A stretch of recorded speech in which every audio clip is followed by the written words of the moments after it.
अक्षय कुमार जी, बेंगलुरु कर्नाटक से। राधे राधे गुरुजी। राधे राधे गुरुजी।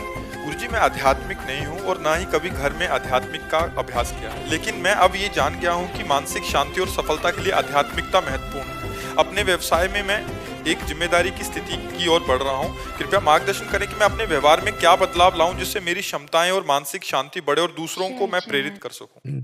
पहली बात, किसी पराई स्त्री की तरफ गंदी दृष्टि, गंदी क्रिया ये नहीं होनी चाहिए। अगर ये जीवन से हटा दोगे ना, बहुत सुंदर जीवन हो जाएगा। पहला, चरित्रवान, और दूसरा, व्यसन रहित, कोई नशा नहीं होना चाहिए किसी भी तरह का। तीसरा, अभक्ष पदार्थों के पाने का त्याग, मांस है, अंडा है, मछली है। या चौथा, कपट और छलपूर्ण बर्ताव, इसका त्याग कर दो। पांचवा, पकड़ लो जोर से, नाम जप, भगवत प्राप्ति हो जाएगी। इस लोक में भी सुखी रहोगे, परलोक में भी सुखी रहोगे। हमारी बात समझ गए? क्या क्या कहा बताओ? पहला, बेविचार। हाँ, परेशान, हाँ बिल्कुल ठीक। दूसरा, वो मांस, अंडा, व्यसन, नशा त्यागना। तीसरा, आहार शुद्धि, हाँ। और चौथा, छल कपट व्यवहार शुद्धि। पांचवा, जोर से पकड़ लो, नाम जप। बिल्कुल ठीक हो जाएगा। सबके लिए है ये, आप ही के लिए नहीं। चाहे आप डॉक्टर हो, मास्टर हो, व्यापारी हो, कोई भी हो, ये 5 बातें आप अपने जीवन में उतार लो। यदि उन्नति को न प्राप्त होना तो हमें बताना। कभी कोई तुम्हारे अंगुली नहीं रख सकता, क्योंकि तुम धर्म से चल रहे हो तो धर्मो रक्षति रक्षिता। तुम धर्म की रक्षा कर रहे हो तो धर्म तुम्हारी रक्षा कर लेगा, और तुम हर डिपार्टमेंट में उन्नति को प्राप्त होगे। देखो, सब कुछ सही था रावण का, सब कुछ सही था। बहुत बड़ा भगवान शिव का भक्त था। आज भी शिव अभिषेक होता है तो रावण कृति स्तोत्रम जटाटवी गल ज्वल प्रवाह पावित पंडित लोग गाते हैं। उसका लिखा हुआ जो है ना, बहुत विद्वान, अद्भुत। लेकिन एक गंदी बात थी, पराई स्त्री के प्रति काम भाव, मिटिया मेट हो गया, वंश का विनाश हो गया। नहीं हो गया तो इसीलिए सबसे पहले नंबर में रखा है। माताओं बहनों की तरफ हमारा स्वाभाविक स्वभाव बना हुआ है। जिसको देखा उसी के प्रति गंदी भावना कर लेना या गंदी चेष्टा करने की बात आना, इसको छोड़ दो। पीछे जो हुआ उसे छोड़ो। आज से नियम पहला कि हम किसी माता बहन के साथ गंदा व्यवहार नहीं करेंगे, वो अपनी तरफ से कहे तो भी ठीक। कोई नशा नहीं करेंगे। तीसरा, अभक्ष पदार्थ नहीं पाएंगे। चौथा, छल कपट पूर्ण व्यवहार नहीं करेंगे। पांचवा, हर समय नाम जप करेंगे। महात्मा हो जाओगे, गृहस्थी में महात्मा, पैंट शर्ट में साधु हो जाओगे न। अच्छा आनंद है। अच्छा, ये करोगे तो जलोगे, अशांत रहोगे, तुम ही भोगोगे दुख, डिप्रेशन में पहुंच जाओगे। और इधर उधर हाथ करोगे तो हाथों में हथकड़ी भी पड़ जाएगी।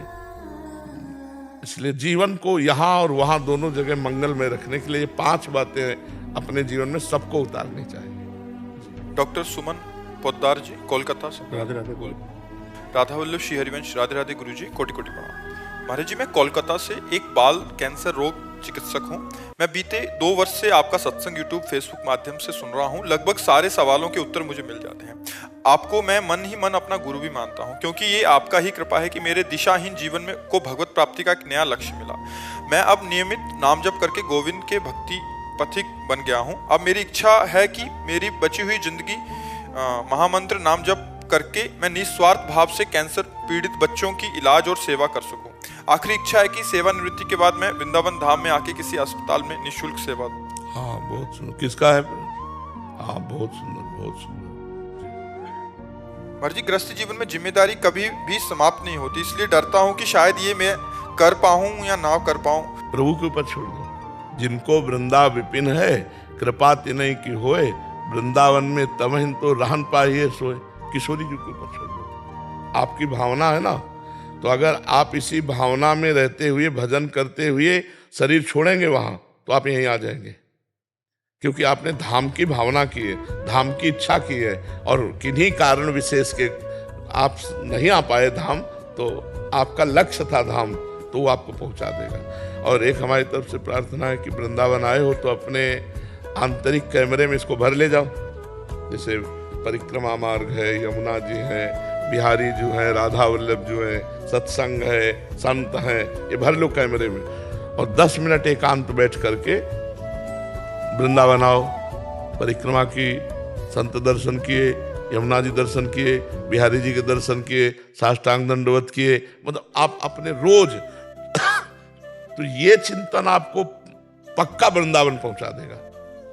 वृंदावन को चिंतवन यह दीप उर बार, कोटि जन्म के अगतमय काट करे उजियार। करोड़ों जन्मों के पापों का नाश करके वृंदावन प्रीति प्राप्त हो जाएगी। रोज वृंदावन आओ, रोज वृंदावन की परिक्रमा करो, रोज वृंदावन का दर्शन करो भाव के द्वारा, तो आप देखना फिर आपकी आध्यात्मिक उन्नति भी इसमें जोरदारी से होगी, क्योंकि भगवान का धाम भगवान जैसी सामर्थ्य रखता है। तो आप धाम का चिंतन कीजिए और बच्चों की सबकी सेवा का जो निस्वार्थ भाव है, ये तो बहुत उत्तम कोटि का भाव है। भगवान कृपा करते हैं तभी ऐसे भाव आते हैं। परहित सरिस धर्म नहीं भाई, दूसरे का हित उपकार करना। मान लो गरीब आदमी है, उसके बच्चे को कैंसर और आपने फ्री इलाज कर दिया तो कितनी बढ़िया बात है। और आजकल कैंसर तो ऐसे हो रहा है जैसे सर्दी जुकाम होता है, जिसको देखो अतरे दिन पता चला उनको कैंसर हो गया, उनको कैंसर हो गया। तो आपको भगवान ने जो ज्ञान दिया उसका सदुपयोग करते हुए, धन की प्रधानता न रखते हुए ये भगवत सेवा होगी। बहुत सुंदर है। डॉक्टर अश्विनी कुमार शर्मा जी। जी, राधा वल्लभ। राधा वल्लभ श्री हरिवंश। महाराज जी आपके चरणों में कोटि कोटि प्रणाम। महाराज जी मैं धर्म समाज संस्कृत महाविद्यालय बिहार में प्रधानाचार्य हूँ। महाराज जी पाणिनि व्याकरण के ग्रंथ व्याकरण सिद्धांत कौमुदी में चतुर्थी विभक्ति की चर्चा के समय एक वार्तिक आता है। उसके उदाहरण में एक वाक्य है, भक्ति ही ज्ञानाय कल्पते, अर्थात भक्ति ही ज्ञानाकार से परिणित होती है। इस पर स्वामी जी श्री करपात्री जी महाराज ने भक्ति तथा ज्ञान नामक ग्रंथ में इसका उल्लेख किया है कि जैसे मृत्तिका ही घट रूप से परिणित होती है, वैसे ही भक्ति ही शुद्ध सच्चिदानंद घन ब्रह्म साक्षात्कारत्मक ज्ञान रूप से परिणित होती है। हाँ, भगवान शंकराचार्य जी ने भी कहा है ना, स्वरूपानुसंधान भक्ति रेव गरीयसी, भक्ति श्रेष्ठ है स्वरूपानुसंधान के लिए। जब तक हम परमात्मा की भक्ति नहीं करते तब तक हमारा असत चिंतन नहीं छूटता, और जो ज्ञान है वो चिंतन रहित है। हमारा जो स्वरूप है, जिसे ब्रह्म कहते हैं, जिसे आत्मा कहते हैं, वो अचिंत्य है। अचिंत्य का मतलब है मन और चित्त, ये चिंतन रहित होकर शांत हो जाए। तो ये तब होना जब असत चिंतन रहित हो पहले। तो असत चिंतन का त्याग करने के लिए हम भगवान के नाम, भगवान के रूप, भगवान की लीला, भगवान के गुण, भगवान की सेवा परिचर्या, इसे भक्ति कहते हैं। जब हम इसमें लगते हैं तो असत छूटा, असत आचरण, असत वचन, असत दर्शन, असत चिंतन, तो हमारे हृदय में जब सत चिंतन होने लगा तो जैसे निर्मल और शांत जल में नीचे क्या है उसका ज्ञान हो जाता है। अगर मलिन और चंचल जल हो तो नीचे क्या हम ज्ञान नहीं प्राप्त कर। तो पवित्र अंतःकरण और एकाग्र अंतःकरण में झलकने लगता है आत्मस्वरूप, फिर वो अचिंत्य स्थिति को प्राप्त, अपना ही स्वरूप अचिंत्य है। इसलिए भक्ति अति अनिवार्य है। सनक सनंदन सनातन सनत कुमार जी महाराज ब्रह्म बोध ही पैदा हुए हैं, आत्मस्वरूप का बोध प्राप्त किए ही प्रकट हुए, लेकिन हर समय वो हरिशरणम हरिशरणम हरिशरणम हरिशरणम जपते रहते हैं, क्योंकि बिना भक्ति के जो ज्ञान है वो नीरस है। भक्ति जैसे जल है ज्ञान, और चीनी है भक्ति, और दोनों को मिला दिया तो प्रेम, जैसे वो शरबत बन गया ऐसे प्रेम। तो जो भगवान शंकर से बढ़कर कोई ज्ञानी नहीं है, तो भगवान शंकर भी भगवान के नाम का जप करते हैं, भगवान की लीला अवतारों के दर्शन करने जाते हैं, भगवान के रस चरित्रों का गायन करते हैं। इसलिए भक्ति सर्वश्रेष्ठ है, जिसका पुत्र ज्ञान है। भक्ति का ही तो पुत्र ज्ञान और वैराग्य है। भक्ति से ही ज्ञान और वैराग्य का प्रादुर्भाव होता है, और भक्ति बनी ही रहती है। आत्मरति, जैसे कृष्ण रति वैसे आत्मरति बनी रहती है। तो भक्ति जरूर, और हम आकार में फंसे हैं, निराकार का ज्ञान नहीं है। तो आकार से ही शुरू करें। गुरुर ब्रह्मा गुरुर विष्णु गुरुर्देव महेश्वरा गुरु साक्षात परब्रह्म तस्मै श्री गुरुवे नमः। तो हमने आकार में ही गुरु बनाया और आराधना शुरू की। ध्यान मूलम गुरु मूर्ति, पूजा मूलम गुरु पदम, मंत्र मूलम गुरु वाक्यम, मोक्ष मूलम गुरु कृपा। और हम पहुंच जाएंगे निराकार में ही, आकार रहित में ही पहुंच जाएंगे। आप आराधना प्रारंभ करें तो सोई जाने जे देहु जनाई, तो जानत तुम्हें हो जाई। ब्रह्मविद ब्रह्मयु भवति, ब्रह्मविद ब्रह्मयु भवति। हो गए अपने आप में, इसलिए भक्ति सर्वश्रेष्ठ है। कांत दुबे जी। जी मैं राधे राधे महाराज जी। महाराज जी, क्या ईश्वर की अनुभूति हुए बिना उनसे प्रेम हो सकता है? ईश्वर की अनुभूति के लिए क्या करना है? बिना देखे वैसे प्रेम तो असंभव लगता है।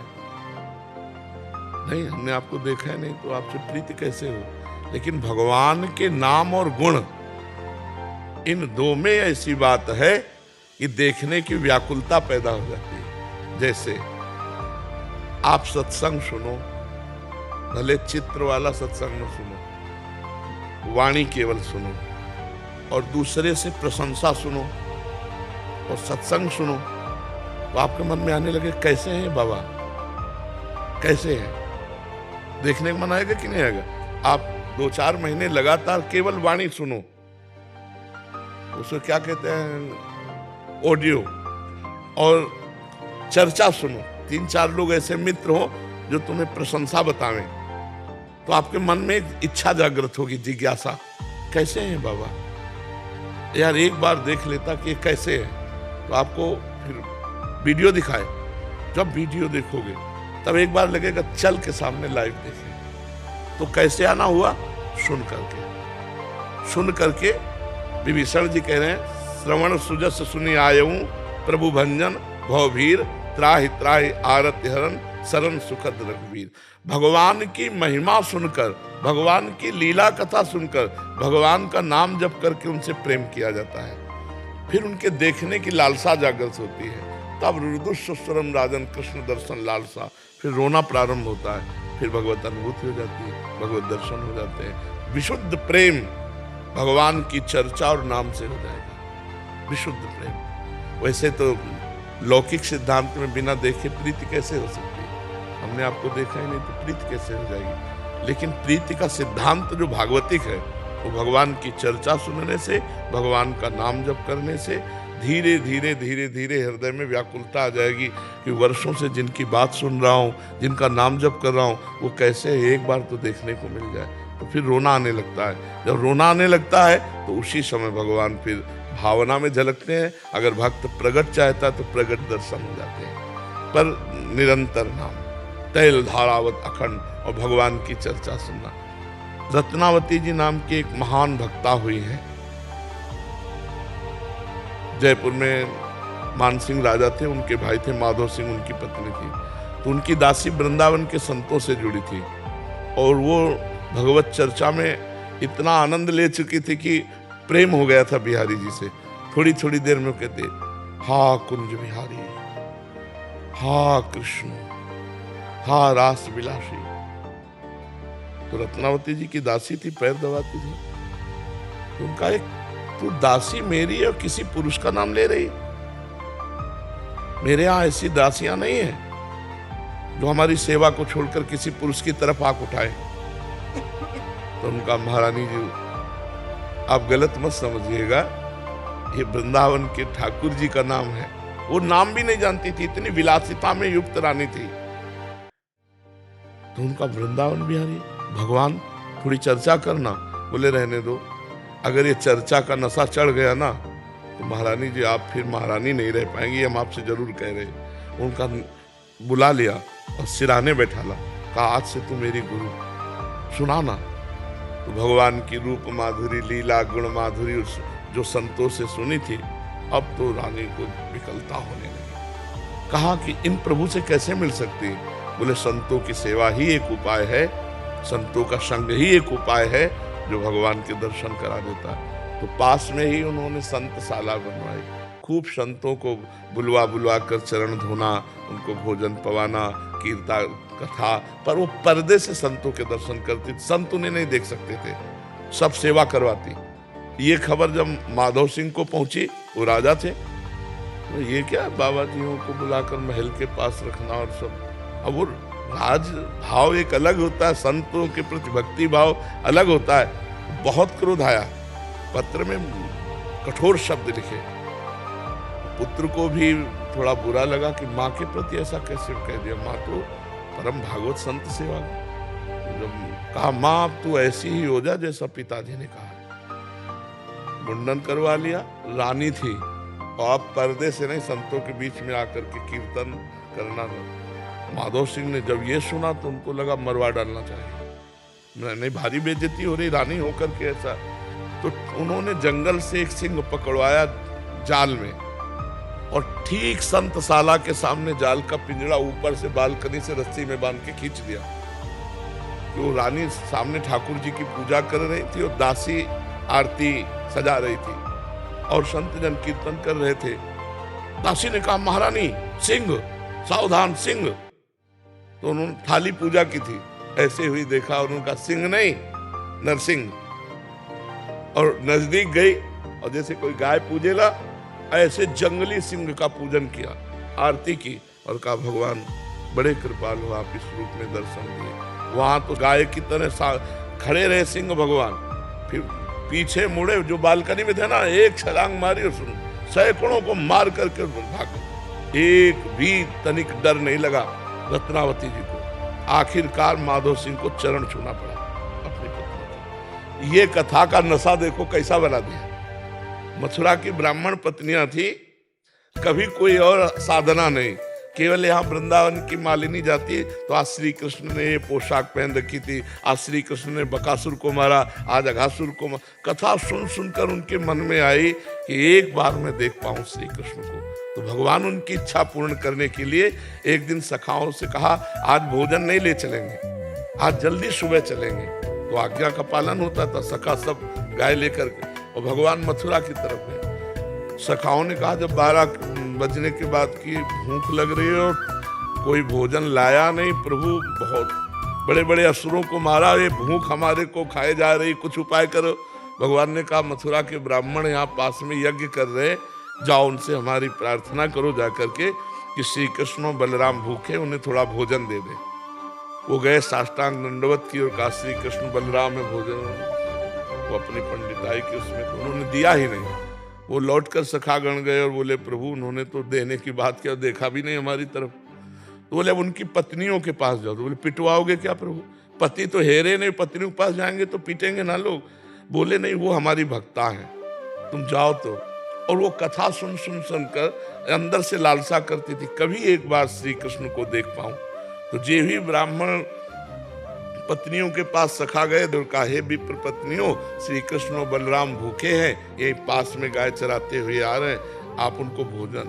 और जे ही सुना सुंदर थाल में भोग और भगवान के पास गए, भगवान का दर्शन पाया, भगवान को भोग पवाया, जगत बंदनी हो गई। और कोई साधन नहीं था, केवल भगवत कथा भगवत चर्चा। तो निश्चित भगवान नाम जप और भगवत कथा सुनने से भगवान में प्रेम। और जी रुक्मणी जी का भी प्रेम ऐसा ही, बस नारद जी जाके भगवान की चर्चा सुनाते थे बस। हाँ अब वो चूंकि तो भगवान की प्रिया है, अवतार है।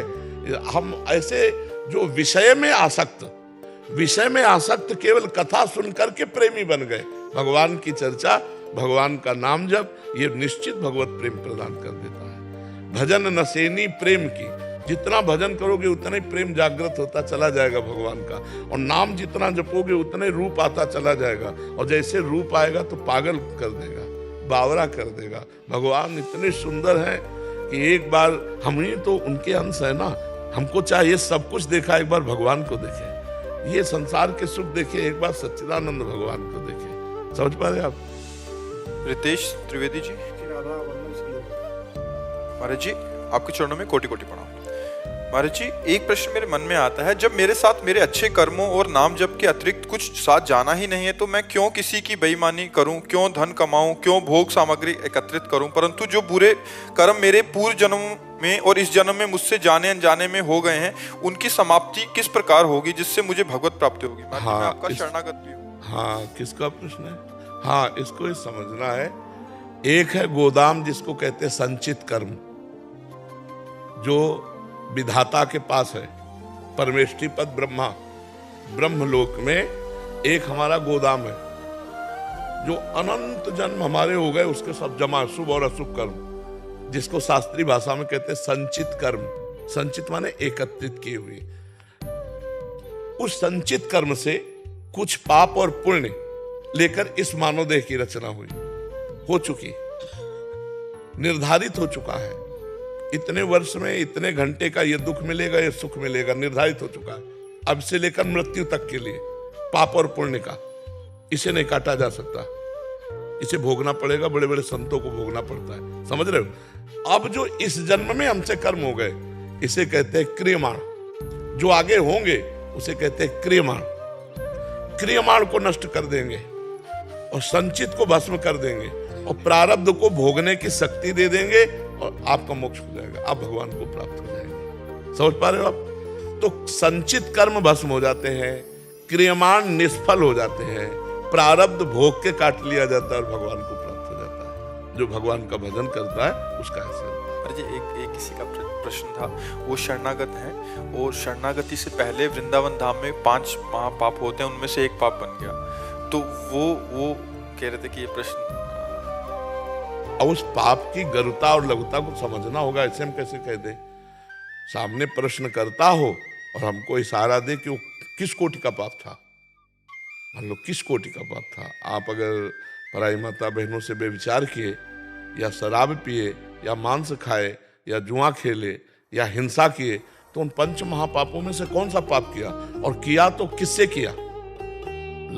पाप की लघुता और पाप की श्रेष्ठता को देखा जाता है कि कौन किस, तब उसका निर्णय किया जाता है, तब उसका उपाय बताया जाता है कि आप ऐसा कर लो, वो क्षमा कर देंगे। शायद स्त्री साधक थे, वो कह रहे किसी पुरुष उससे शरणागति से पहले ऐसा पाप बन गया था वृंदावन धाम में, अभी शरणागति होने के बाद तो ऐसा नहीं। तो इसका समाप्ति के लिए क्या?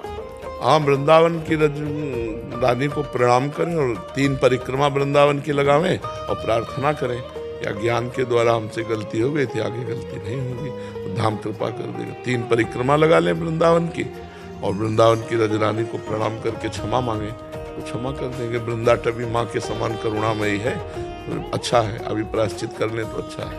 3 परिक्रमा वृंदावन की लगा लें, उनसे बताओ शरीर को कष्ट दे। 1 दिन में 3 दिन में 3 नहीं, हाँ 1 दिन में 3 परिक्रमा लगाओ। चाहे रात्रि के 4 बजे से शुरू करो, 6 बजे हो जाएगी, फिर 10 बजे शुरू करो, फिर 1 बजे तक हो जाएगी, फिर शाम को शुरू कर दो, 1 कर लो। 24 घंटे में 3 परिक्रमा लगाओ, तब के अंतर्गत आ जाएगा उससे। 24 घंटे के अंतर्गत 3 परिक्रमा लगाओ और वृंदावन को प्रणाम करके क्षमा मांगो। ऐसे नहीं कि आज लगा लियो, 15 दिन बाद फिर लगा लियो, फिर 10 दिन बाद नहीं, 3 परिक्रमा लगाओ। जिस शरीर ने सुख भोगा उसको कष्ट दो, रजरानी में कष्ट दो और प्रणाम करो वृंदावन को। पंकज जी ऑस्ट्रेलिया से, राधे राधे। राधे राधे महाराज जी। महाराज जी, मैंने ज्यादातर ग्रंथों का अध्ययन तो नहीं किया, पर जितना पढ़ा है और सुना है उसमें ज्यादातर गरीबी की अवस्था में जीवन जीने से भगवान मिले हैं। महाराज जी, मेरा प्रश्न है कि भगवान गरीबी की अवस्था का मतलब ये नहीं, क्या पढ़ा है? चक्रवर्ती सम्राट अम्बरीश जी, चक्रवर्ती सम्राट ध्रुव जी, दैत्यराज प्रहलाद जी, दैत्यराज विभीषण जी, क्या पढ़ा है? गरीबी में भगवान नहीं मिलते। भगवान के चिंतन के लिए जो हमारे आकर्षण है, उन आकर्षणों का त्याग करने से भगवान मिलते हैं। जैसे ये शरीर है, इसमें प्रियता है, इसे भगवान को समर्पित करते हैं कि हम इससे पापाचरण नहीं होने देंगे, हम इसे सत्कर्म करेंगे, भगवान की सेवा करेंगे, समाज की सेवा करेंगे। हमारे पास धन है, हम दूसरों को सेवा में लगाएंगे, परिवार की सेवा में लगाएंगे, अधर्म पूर्वक धन नहीं कमाएंगे। समझ रहे हो ना? इसका मतलब ये नहीं कि फटे कपड़े हैं, गरीबी तो भगवान मिल ही जाएंगे। भारत में गरीबी की कमी है क्या? तो कितनों को भगवान मिल रहे हैं? अगर ये सिद्धांत स्थापित किया जाए तो गांव में कैसी गरीबी होती देखा ना, तो क्या उनको भगवान मिल रहे हैं क्या? भगवान का जो चिंतन करने में बाधक भाव है, उनका त्याग करना है। अब गरीब है तो उसके स्त्री भी तो होगी ना, पुत्र भी होगा, शरीर भी है, घर है, चाहे झोपड़ी हो। अगर वो उतने में ममता करता है तो भगवान को प्राप्त नहीं कर पाएगा। और चक्रवर्ती सम्राट और भगवान का सब कुछ, जैसे दशरथ जी महाराज कह रहे हैं, नाथ सकल संपदा तुम्हारी, मैं सेवक समेत सुतनारी। अब क्या समस्या है? भगवान के सिवा हमारे पास जो कुछ है वो सब भगवान का है, बस इतना मानना, यही है गरीबी। गरीबी का मतलब नहीं है, उसे दरिद्रता कहते हैं। दरिद्रता में भगवान थोड़े मिलते हैं। गरीब आदमी के अंदर एक अभाव रहता है, धन का, भोगों का, आवश्यकताओं का। धनी आदमी के अंदर एक तृष्णा रहती है, भोगों की, धन की, आवश्यकता, तृष्णा, भोगे हुए भोग को और भोगने की इच्छा, पाए हुए धन को और पाने की इच्छा। दोनों बंधे हुए हैं, गरीब भी और धनी भी। आवश्यकता है भोग, आशा और तृष्णा का त्याग। वो कोई भी त्याग करे तो उसे भगवान की प्राप्ति हो जाएगी। सावई मना कृष्ण पदारविंदो, मन भगवान में लगा है, कोई बाधा नहीं। चाहे आप राजा हो, चाहे आप गरीब हो, चाहे धनी हो, कोई फर्क नहीं पड़ता। आपको भक्तों के चरित्र पढ़ने चाहिए, एक से एक महाभागवत, एक से एक धनी महाभागवत, एक से एक गरीब महाभागवत। ऐसा नहीं है कि गरीबों को ही भगवान मिलते हैं। जननी जनक बंधु सुत दारा, तन धनु धाम सुहृद परिवारा, सबकी ममता ताग बटोरी, मम पद मन ही बांधी बरी डोरी। यह भगवान की प्राप्ति। पत्नी पुत्र परिवार स्वयं से, घर मकान धन संपत्ति सब मेरे प्रभु का है, सब मेरे चरणों में भगवान के अर्पित कर पाओ। तुम्ही जैसे भोग लगाते हो, पर्दा लगा के भोग लगाया, एक भी लड्डू कम नहीं होगा, वापस हो जाएगा, पर प्रसाद हो गया। अब वो भोजन नहीं, अब प्रसाद रहा। प्रसादे सर्व दुखा नाम हानि रस्योपजायते। सब कुछ भगवान का है। ईमानदारी से देखो, ईमानदारी से देखो। तुमने अपना शरीर रचा है क्या? तुमने अपनी बुद्धि रची है क्या? तुम्हारे पास जो कुछ है तुम्हारी पैदा की हुई है क्या? भगवान ने तुमको और तुम्हारे शरीर को सब कुछ भगवान ने दिया है। तो ईमानदारी से मान लो भगवान का, बस यही है सच्ची बात। और राधा राधा कृष्ण कृष्ण जपो, हो गई भगवत प्राप्ति। अपनी मानी हुई, बिल्कुल सरल है भगवत प्राप्ति। अपनी मानी हुई वस्तु, व्यक्ति, स्थान को जो भूल से माना है वो भगवान की मान लो और नाम जप करो, हो गई भगवत प्राप्ति। देख लो आगे चल के। अपनी कोई वस्तु नहीं है तो दियम वस्तु गोविंदम तुभ्यमेव समर्पये। हे गोविंद, आपके द्वारा दी हुई वस्तु। और ईमानदारी से देखो कि आपने अपना आकार रचा है क्या? शरीर रचा है क्या? आपने अपनी बुद्धि रची? भगवान ने जितना कर्म के अनुसार उतनी बुद्धि दे दी, उतना धन दे दिया, वैसा परिवार दे दिया, वैसा संग दे दिया। अब वही सब भगवान का मान लो, नाम जप करो, कहीं भागने की जरूरत नहीं, भगवान मिल जाएंगे। गरीब को केवल भगवान मिलते हैं, ऐसी बात नहीं। क्यों भाई? नहीं, ऐसा सिद्धांत अगर हो तो बहुत लोग गरीब हैं, उनसे पूछो कितनी बार राम राम जपते हो, कितनी बार कृष्ण कृष्ण जपते हो। रुपया का ध्यान रहता है, भोजन का ध्यान रहता है। ऐसा नहीं कि हम नहीं, जो तुम कह रहे हो हम जान नहीं रहे, लेकिन हम उस गरीबी की बात कर रहे हैं, प्रेम गरीबी, जो केवल भगवान के सिवा और कुछ नहीं अपना मान रहा है। और जैसे मीरा जी है, मेरे तो गिरधर गोपाल दूसरों न कोई, इसे प्रेम गरीबी कहते हैं। हम गरीब शब्द में एक चित्रण करते हैं कि फटे पुराने कपड़े, ऐसा ऐसा नहीं। प्रेम गरीबी का मतलब भगवान के सिवा और कुछ उसके हृदय में नहीं है। वही है वास्तविक। जो दैन्य है, वहां गरीबी का तात्पर्य दैन्य से कहा जा रहा है। तो गरीबी का मतलब दरिद्रता नहीं है, वो प्रेम दैन्यता से वर्णन किया जाता है। ठीक है। मुकेश जी पंजाब से। राधे राधे। महाराज जी, आपके चरणों में कोटि कोटि प्रणाम। महाराज जी, मेरा प्रश्न है कि क्या गृहस्थ जीवन का निर्वाह करते हुए पूर्ण रूप से भगवत प्राप्ति की जा सकती है? क्योंकि जैसे ही अभी का हाल है, अभी जो बोला, आपके प्रश्न का उत्तर ही बोला। अभी जो बोला, केवल सबकी ममता ताग बटोरी, मम पद मने बांध बटोरी। ये भगवान कहते हैं, करो सद्य ते साधु, ऐसो को मैं साधु बनाता हूं। अपिचे सुदुराचारो भजते मां अनन्य भाग, साधुरेव समंतव्या सम्यक व्यवसिता हिसा।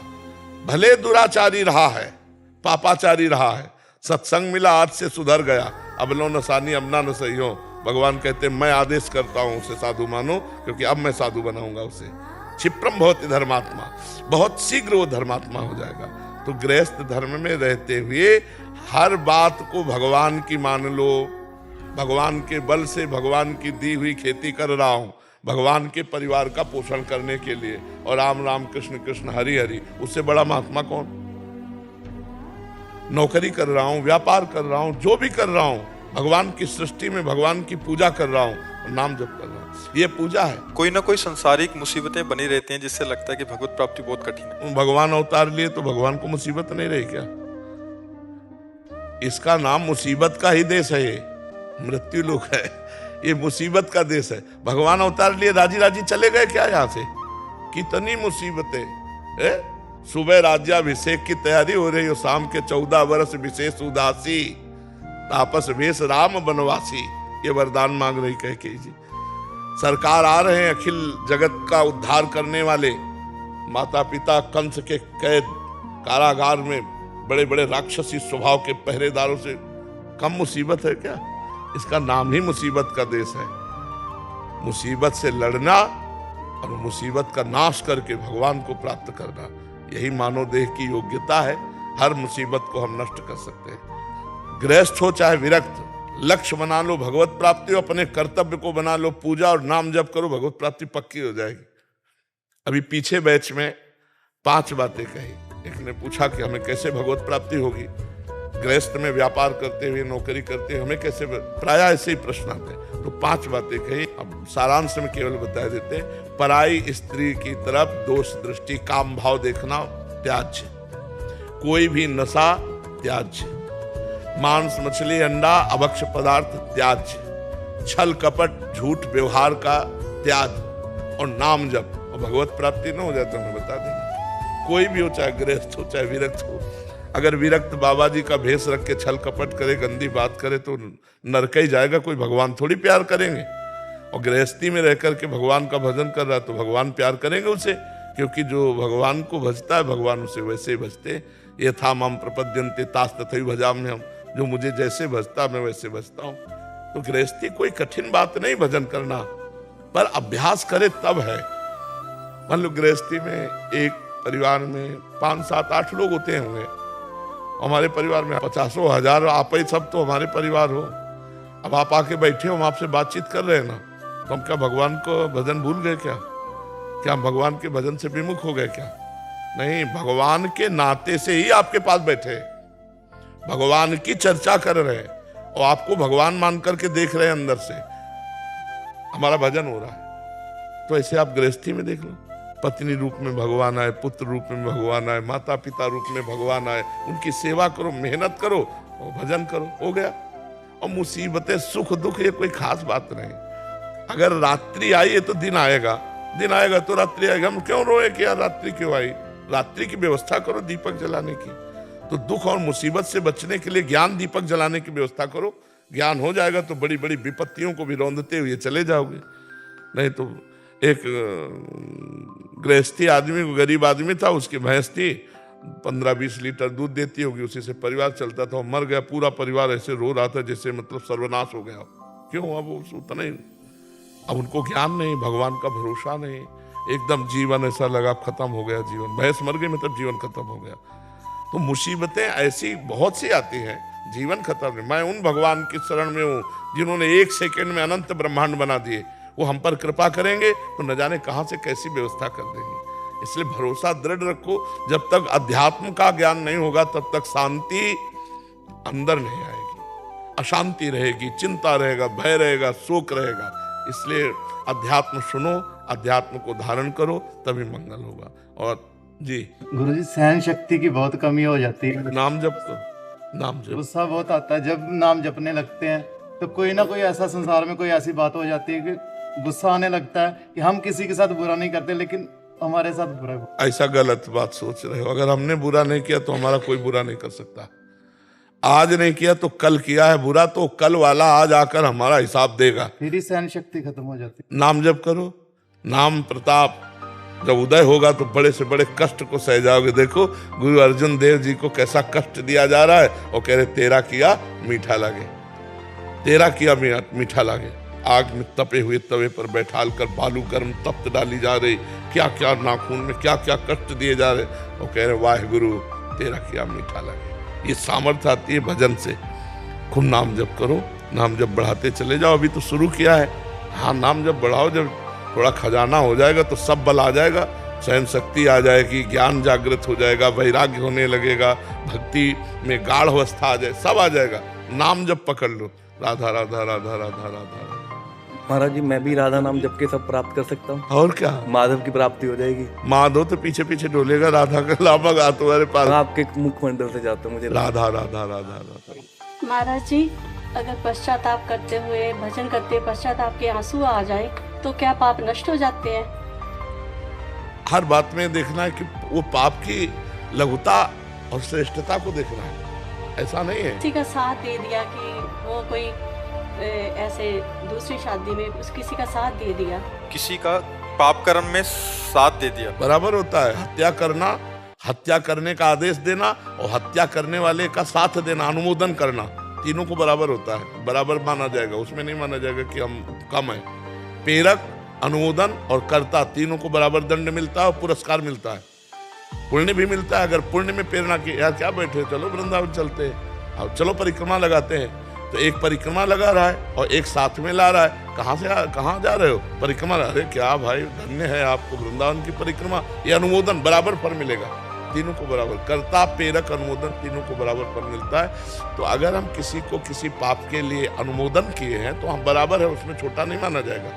अब उस पाप का क्या स्वरूप था, ऐसे थोड़ी किसी बात का निर्णय किया जा सकता है। अब उस पाप का स्वरूप क्या था, किसी की हत्या थी, बेविचार था, चोरी थी, क्या था, तो उसके अनुसार उसका निर्णय किया जा सकता है।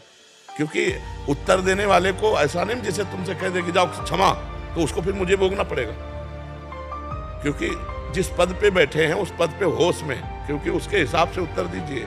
अगर उत्तर नहीं आता तो मौन बैठ जाइए, क्यों उत्तर देते? ये थोड़ी हंसी मजाक होकर ये ऐसे जो मनावे सो बोलते।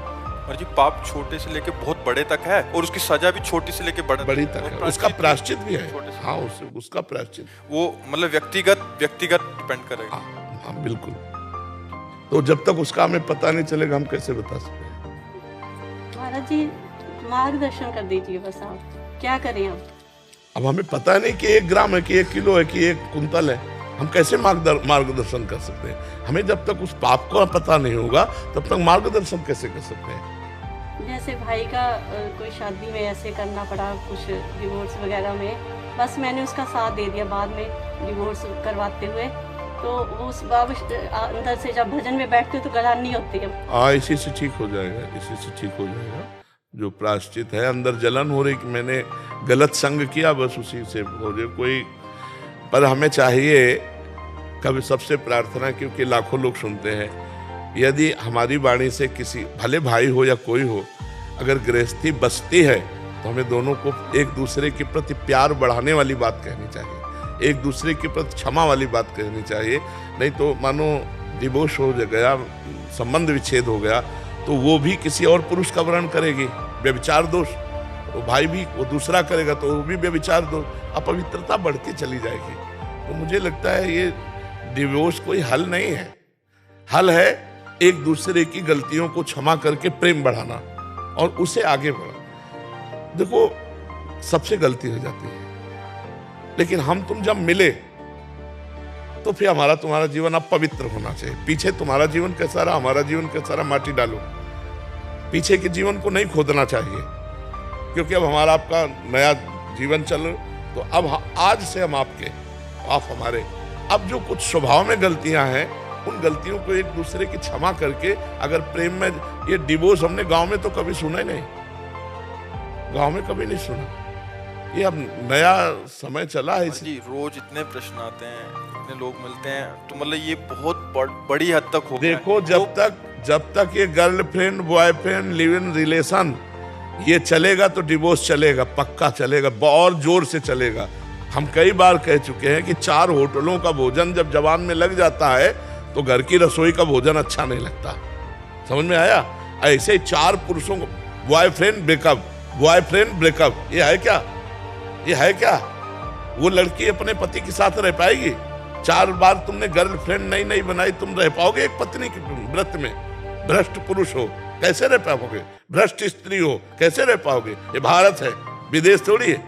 यहाँ विदेशी परंपरा थोड़ी है, ये भारत है जहाँ जीवन मुक्ति यति और जहाँ सती, यहाँ एक से एक योगी यति रहे।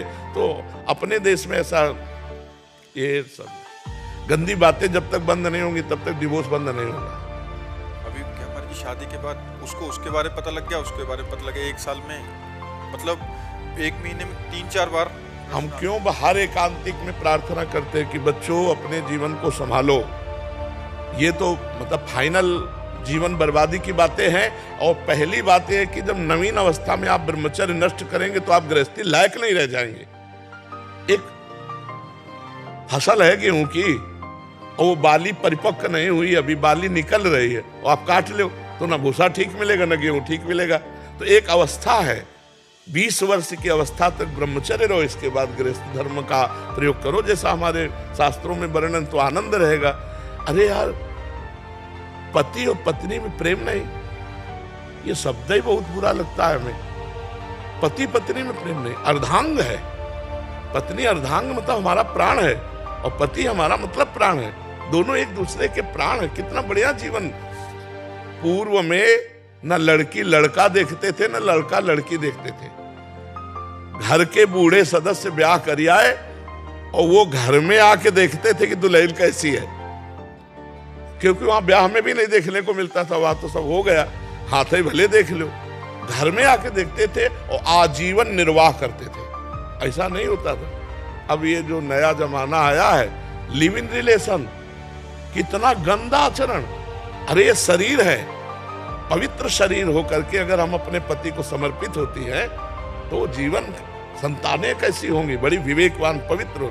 अब यही सब छोटे छोटे बच्चे हो रहे हैं, गंदे आचरण सीख रहे हैं, मोबाइल में गंदी बातें सीख रहे हैं। अभी डिवोर्स नहीं होगा और क्या होगा। ये छोटी अवस्था से जो बच्चे हस्त मैथुन गंदी बातें कर रहे हैं ना, सामर्थ्य नहीं रह जाती उनको गृहस्थी के लायक। इसलिए सबसे प्रार्थना है अपने जीवन को कम से कम मनुष्यत्व में ले आओ। पशुत्व से, राक्षस से हटाकर मनुष्य। राक्षस का मतलब क्या होता है? जो अपने प्राणों का पोषण करने की केवल सोचे, अपनी वासनाओं के भोगने की सोचे, उसे राक्षस कहते हैं। और जो दूसरों को सुख देने की भावना करे, इसे मनुष्यत्व कहते हैं। फिर आगे तो देवत्व और संतत्व और भगवत स्वरूप तो और आगे के। पहले मनुष्य बन जाओ, पर हित करने की भावना। हम कह रहे हैं, बार बार कहते हैं, लड़की लड़का दोस्त बनाना पाप नहीं है। बनाओ दोस्त। क्या अपनी बहन के साथ घर में नहीं रहते क्या? ऐसे रहो। जब पाणी ग्रहण हो जाए माता पिता के सम्मति से, तब पति पत्नी की तरह रहो। पहले तुम गंदे आचरण क्यों करते हो? अब वो समय नहीं रह गया। हमारी बात मतलब शायद है कोई माने नहीं, तो ऐसा समय रह गया कि नए बच्चे कहते हैं आकर, अगर गर्लफ्रेंड ना हो तो हमारे दोस्त हमको नीचा दिखाते हैं। अगर फ्रेंड ना हो, गंदे आचरण ना करो, तो कहते पुराने जमाने का बड़ा भगत है और हमको नीचा दिखाते हैं। तो अब समय बहुत मलिनता की तरफ जा रहा है और इसीलिए प्रयासरत हैं कि अगर हमारे नौजवान सुधर जाएं तो भारत का भविष्य सुधर जाए। और काफ़ी लोग सुधार पर भी हैं। काफ़ी ऐसे नए बच्चे हैं जो अपने को बदल रहे हैं सत्संग सुन करके, क्योंकि जिनको ज्ञान नहीं और एकदम ज्ञान हुआ तो अपने को सुधारने की चेष्टा में है। क्योंकि सुबह जब खड़े होते हैं तो 50,000 नौजवान केवल होते हैं, तो ये खड़े हैं इसका मतलब बदल रहे हैं। क्योंकि अगर बदलते ना तो रात्रि में आके सर्दी में रजाई छोड़ करके रोड में खड़े होने की। और नौजवान, हाँ, तो इसलिए बदलाव है। 2000 से पहले महाराज जी तलाक होते ही नहीं थे। जज ये कह देते थे जाओ साथ रहो, तलाक नहीं होता तुम्हारा। हाँ, लेकिन अब बुरी है। हाँ, अब तो बड़ा विचित्र समय है। अब बोलो क्या जीवन है। हर एक आदमी आके रो रहा था कि मेरा बच्चा मेरी पत्नी के पास है और मिलने नहीं दे रही। हर साल 3-3, 4-4 हजार मुकदमे एक जिला अदालत में दाखिल हो रहे हैं तलाक वाले। अब वो यही गर्लफ्रेंड बॉयफ्रेंड न्यू बर्बाद है। न्यू 4-4, 5-5, 2-2 साल, 1-1 साल, वो सबसे ज्यादा है। शादी हुई 1 साल के अंदर तलाक, 2 साल के अंदर। हाँ बिल्कुल। क्योंकि हम ये पक्का आपको कहते हैं, जवान है ना, अगर 4 होटलों का पाने लगे तो घर की रोटी दाल अच्छी नहीं लगेगी। आप पक्का समझो। ऐसे हर इंद्रिय है। आपने अन्य इंद्रियों का विचार किया, अब वो इंद्रिय पति से कैसे संतुष्ट हो सकती है? वो चाहेगी कि हम अन्य पुरुषों से बात करें या अन्य स्त्रियों से बात करें। ये स्वभाव है। तो उस स्वभाव को कैसे रोक सकोगे? इसलिए गंदी आदतों को प्रथम से ही रोक दिया जाए तो रुक सकती नहीं, तो बढ़ गई तो फिर रोकना मुश्किल। आप सोचो, एक आदमी तम्बाकू खाने लगे तो तम्बाकू की लत छोड़ना कठिन है, फिर ये बड़े बड़े विषय कैसे छूट सकते हैं? अगर नाम जप नहीं करोगे, सत्संग नहीं सुनोगे, तो तुम्हारी हिम्मत ही नहीं कि तुम अच्छे आचरणों की तरफ कदम बढ़ा सको। बुरे आचरण आपके ऊपर छा जाएंगे और फिर यही ले जाते हैं डिप्रेशन में, इसी में ले जाते हैं कि सब एक दूसरे, गुरु जी परिवार। हाँ बिल्कुल बिल्कुल, गंदे आचरणों में तो इसलिए माता पिता से भी प्रार्थना अपने बच्चों को बचाओ, और बच्चों को भी प्रार्थना अपने जीवन को पवित्र रखो। ये एक तपस्या है, पवित्र होकर पति को प्राप्त होना या पवित्र होकर पत्नी को प्राप्त करना और फिर गृहस्थ धर्म में चलना, इससे भगवान प्रसन्न होते हैं। ये भगवान के मार्ग की बातें हैं। ये हमारा विदेश थोड़ी कि आज इनके संग कल उनके संग, ये हमारा भारत है, इसमें पवित्र आचरणों की महिमा है। अहो महाराज जी एक विनती हो तो कहूँ। महाराज जी आप बैठे रहिए, आप बैठे रहिए महाराज जी, बैठे रहिए। सब संतों की इजाजत, आप बैठे रहिए महाराज जी, आपके वृंदावन की बैठे रहिए। कुर्सी लगाओ। माँ की याद आती है वृंदावन की प्रतिमा की 2010 में हम और आप लोग साथ साथ लगाते थे, राधा वल्लभ से मंगला करते थे। बहुत दिन के बाद तो महाराज जी एक विनती है तो करो। महाराज जी मैंने संत होके भी अपना शरीर दगीची दे दान को दान कर रखा है। हनुमान गढ़ी वाले को मानते नहीं तो फिर भी मैंने दे रखा है। तो मैं चाहता हूँ कि संत के नाते संत की तो किडनी ले सकते हो। विराजो महाराज, आपके दर्शन से ही हम पुष्ट हो रहे हैं। आपके दर्शन से ही पुष्ट हो रहे हैं। अब जय आप विराजो तो विराजो। आपने तो खरीद लिया, ये बात कह के ही खरीद लिया महाराज जी आपने। बहुत कृपा है, बहुत कृपा है, बहुत शरीर आपको बहुत तो लोगों को देखना है, बहुत कृपा। हमें तो कुछ नहीं करना, हमारे जीवन पूरा हो चुका है। पर आपके आशीर्वाद से इन्हीं फेल किडनियों से ही चलता रहेगा महाराज जी, जब तक श्री जी को चलाना है। तो शरीर भी पूरा, मैंने तो ये बोला है कि बॉडी भी जो डॉक्टर लोग कुछ होते हैं कुछ नहीं, वो है बॉडी भी एक ले ली। विराज महाराज जी, विराज, बहुत बहुत कृपा, बहुत। क्या पता राधा मैया का यही आदेश हो, सीताराम जी विराज। हमारी आंतरिक इच्छा जो है ना कि हमें श्री जी ने कृपा करके ये किडनी फेल रूपी प्रसाद दिया है, हम इसका आदर करते हुए जितने दिन अवधि है उतने दिन भोगते हुए हम समाज की सेवा करें। हमें ये लगता है कि अवधि तो निश्चित है मृत्यु की, पर इस पब्लिक का, इन भक्तों का, अब ये श्री जी जाने। समाज जितना वृंदावन बढ़ रहा आपकी वजह से, आज से पहले बढ़ा था। धर्मशाला खाली पड़ी रहती थी, आज जगह नहीं है, सिर्फ आप ही। श्री जी का खेल है, श्री धाम प्रिया प्रीतम का है। तो पर महाराज जी हमें लगता है कि किसी के शरीर को कष्ट देकर अपने शरीर का पोषण ये तो कदापि हो ही नहीं सकता। और ये हमें ज्ञान है कि जिस दिन शरीर की मृत्यु होनी उस दिन होनी है, चाहे 10 किडनी नहीं लगा ले तो भी होनी है। तो श्री जी को चलाना है तो इन्हीं किडनी 19 वर्ष हो गए चलते हुए, 19 वर्ष। मैं तुम्हारे रोज आपकी वो देख लेता हूँ जी, टेलीफोन का जमाना है जी जी कुछ नहीं लगता जी, कई डॉक्टर लोग आते हैं कुछ करते हैं। जी जी जी। एक महात्मा आए थे अचल विहार में, हम पात्र मार्जन कर रहे थे श्री जी के, तो उनका ये महात्मा उदास क्यों हो, तो हमका हमारी किडनी खराब है। तो उनका 80 वर्ष तक नहीं मरोगे। हाँ, तो हमने कहा अरे महाराज किडनी फेल 80 वर्ष, तो 19 वर्ष तो व्यतीत हो गए, अब पता नहीं ऐसे रगड़ते झगड़ते कितने वर्ष से। कोई जीना सबकी दुआएं साथ है, और आप जो बात आप क्लियर कट बोलते हो महाराज, कोई साधु बोलता ही नहीं है। जी जी, बस भगवान की कृपा, आप संतों की चरण रज, वही चल रहा है। जितनी पब्लिक आज आपसे प्रेम करती है, मेरे ख्याल से किसी फन से प्रेम। महाराज जी ये सब भगवान की कृपा, आप संतों की कृपा। ये नहीं भेजा महाराज, ये काम तो कर दो हर चीज। अरे महाराज जी आपका ये जो संत को तो कुछ दे सकता है ना महाराज जी, ये जीवन ही आपका है महाराज। नहीं, जीवन तो माँ ने दिया जब तक, पर ये तो हो सकता हमारे लिए अगर आप चाहोगे। हम चाह लिए और आपके आशीर्वाद हमें और पुष्ट कर दिया, आप चिंता मत कर रहे। आशीर्वाद पाने आए हैं हम। ये महाराज मैं अगले महीने मारे अवश्य अवश्य जीवित रहा तो अवश्य। फिर महाराज जी ये वाली बात क्योंकि अब हम कहते हैं अवश्य, अब लड़ाई हो जाएगी, अब लड़ाई हो जाएगी। यूं तो लेनी नहीं, मरने को तैयार बैठे हो।